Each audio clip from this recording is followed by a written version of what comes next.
Ibu guru hebat seluruh Nusantara, pada pertemuan kita keempat kali ini kita akan menyusun yang namanya modul proyek penguatan profil pelajar Pancasila. Jadi sebelum kita masuk ke modul proyeknya, mungkin Bapak Ibu lebih lagi kita mengingatkan bahwa apa sih sebenarnya profil pelajar Pancasila. Profil pelajar Pancasila merupakan pembelajar sepanjang hayat yang berkompeten dan memiliki nilai karakter sesuai nilai-nilai Pancasila. Dari pernyataan ini kita lihat ada 3 kata kunci, yaitu yang pertama pelajar sepanjang hayat, kompeten, dan nilai-nilai Pancasila. Hal ini menunjukkan adanya paduan antara penguatan identitas khas bangsa Indonesia yaitu Pancasila sebagai rujukan untuk karakter, kemudian ada kompetensi yang sesuai dengan kebutuhan pengembangan sumber daya manusia, kemudian adanya pembelajar sepanjang hayat tadi ya. Jadi profil pelajar Pancasila sebenarnya itu merupakan penerjemahan dari tujuan pendidikan nasional.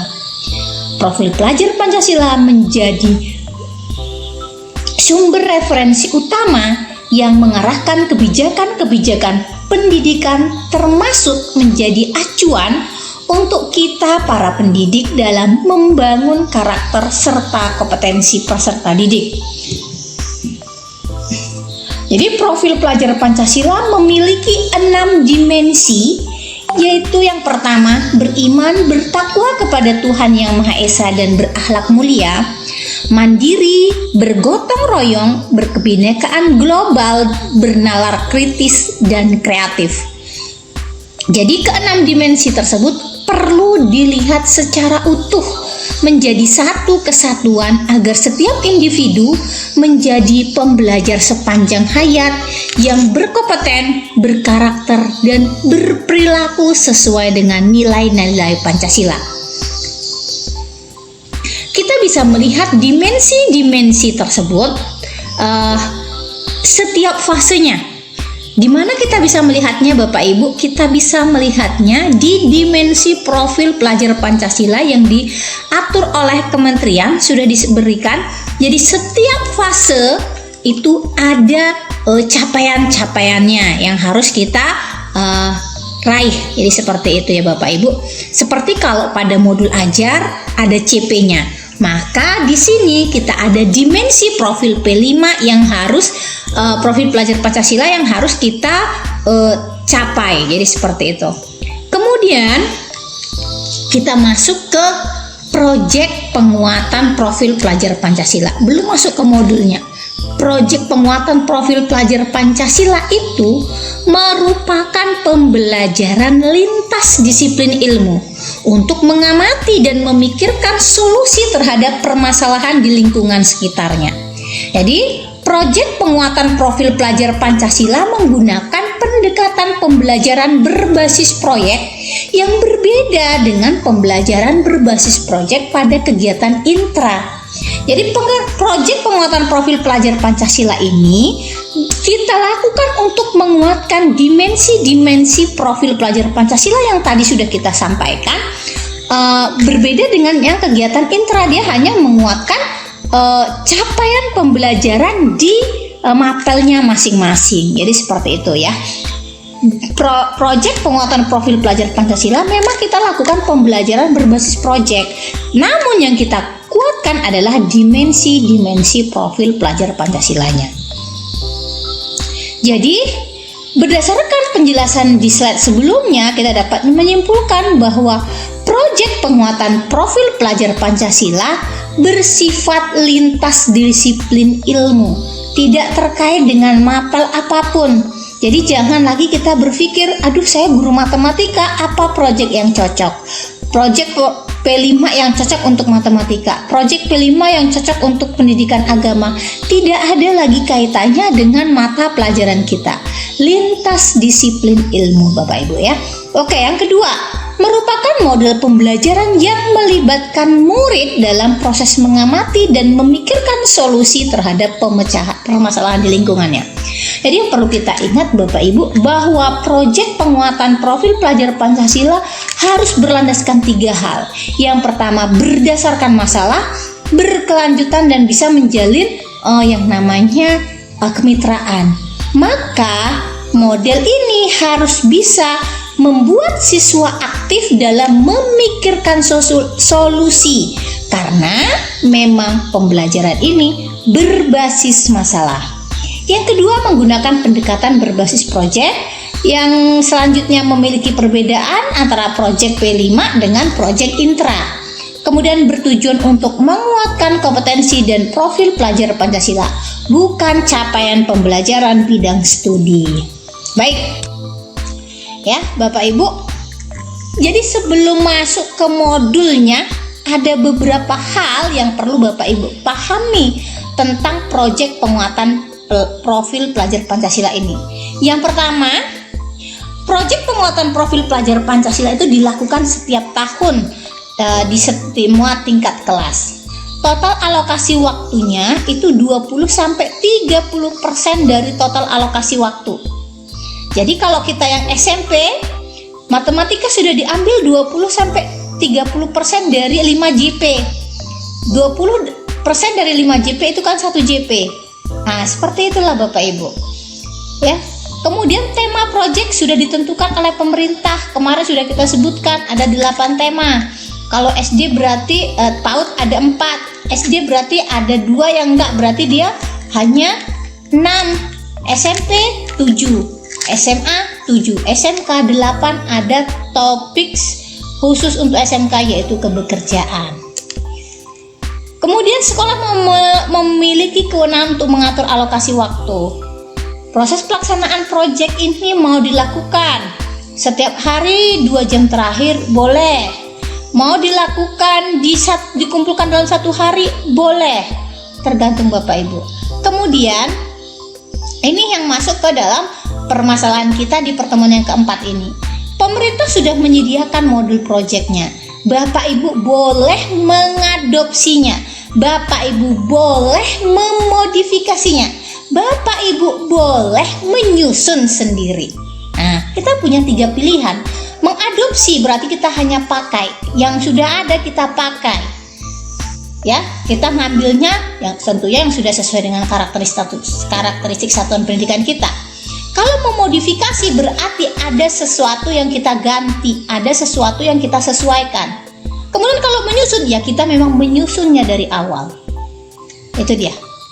Oke Bapak Ibu, jadi tadi sudah disampaikan 1 tahun itu untuk SD minimal ada 2 proyek dengan 2 tema yang berbeda. SMP minimal 2 proyek dengan 2 tema yang berbeda, begitu juga SMA. Untuk SMK 3 proyek dengan 2 tema berbeda dan 1 tema kebekerjaan. Itu dia. Tema-temanya itu ada di sini, kita tidak perlu panjang lebar karena di pertemuan yang lalu belum ya kita bahas. Oke. Jadi untuk temanya sendiri, tema itu ada kearifan lokal, rekayasa gen dan teknologi, kewirausahaan, Bhinneka Tunggal Ika, gaya hidup berkelanjutan, bangunlah jiwa raganya, suara demokrasi dan kebekerjaan. Silahkan Bapak Ibu pilih. Kalau SD 2 tahun ini diambil untuk ini. Tahun depan berarti kita ganti dengan tema yang berbeda. Kalau yang kelas naik lagi udah diganti lagi. Kenapa? Karena supaya semua tema yang ada ini saat anak dari kelas 1 sampai kelas 6 semua sudah dipelajarinya. Begitu juga SMP, dari ke-7 tema dia sudah belajar semuanya. 3 tema misalnya di kelas 7, 3 tema lagi di kelas 8. 1 tema yang belum diajari berarti ada tema yang di kelas 7 dan kelas 8 boleh diulang lagi. Boleh seperti itu. Yang penting berputar selama anak di fase tersebut sudah ada mempelajari ke-6, ke-7 top tema tersebut. Untuk PAUD ya. Nih tahap pelaksanaannya. Yang pertama mengalokasikan waktu, itu kerjaan kepala sekolah dan tim. Kemudian membentuk tim fasilitasi, masih juga kepala sekolah dan juga tim kurikulum. Kemudian yang ketiga, mengidentifikasi tingkat kesiapan juga kepala sekolah dengan timnya.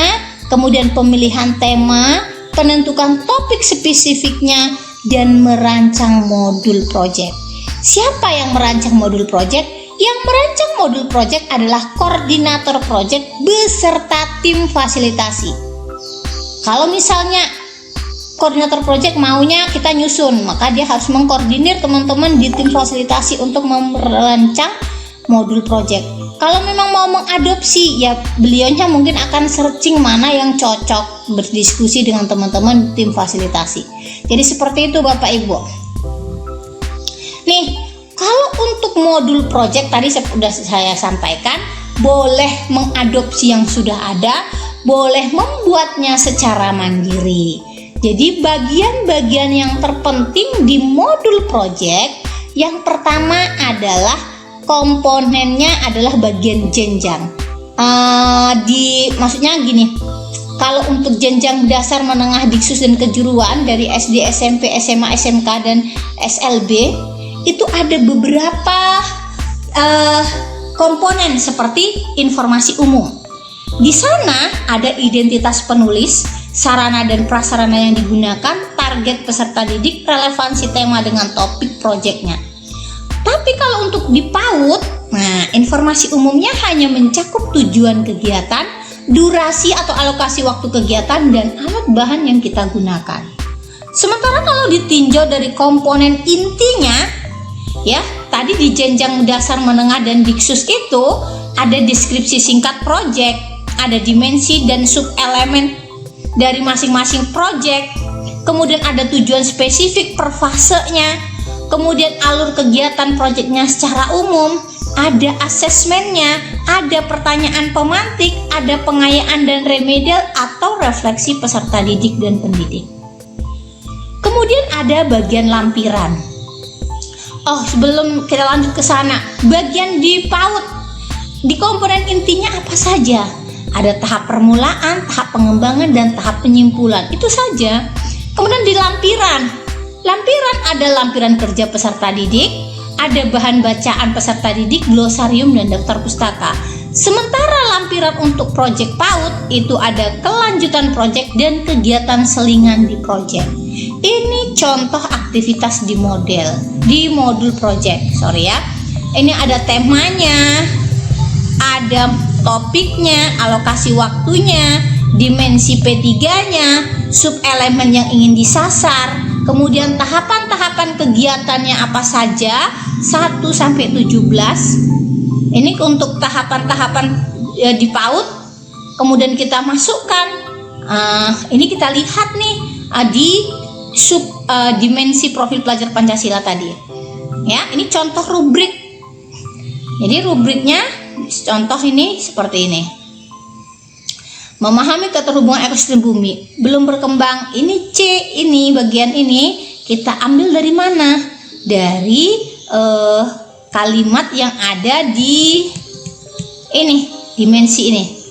Kalau misalnya dia fase D, nih mengidentifikasi dan mendeskripsikan keragaman budaya di sekitarnya serta menjelaskan peran budaya dan bahasa untuk membentuk identitas dirinya.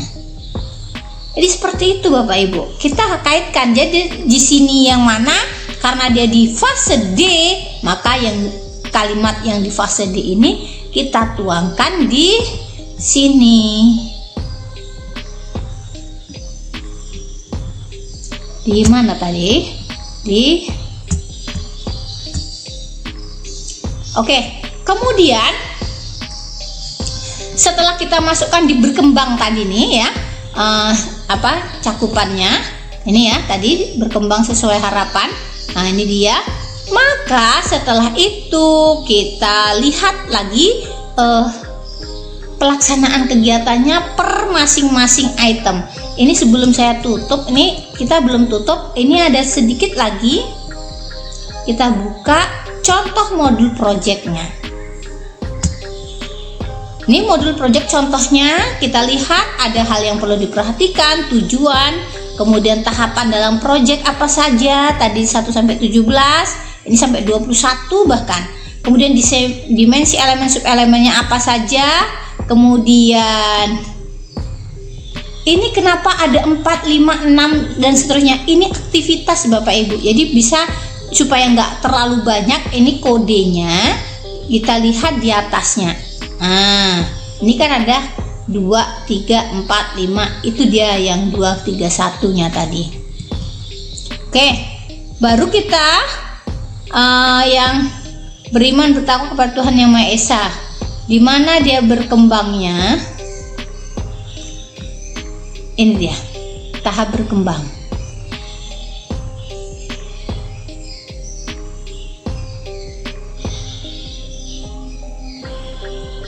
Oke, kita lanjut. Ada aktivitas-aktivitasnya juga dituliskan secara detail ya Bapak Ibu nih.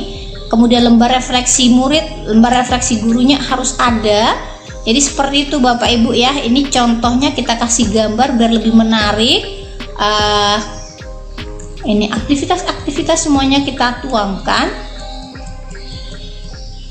Oke, jadi seperti itu Bapak Ibu. Terima kasih atas atensinya. Saya akhiri, wabillahi taufiq wal hidayah. Assalamualaikum warahmatullahi wabarakatuh.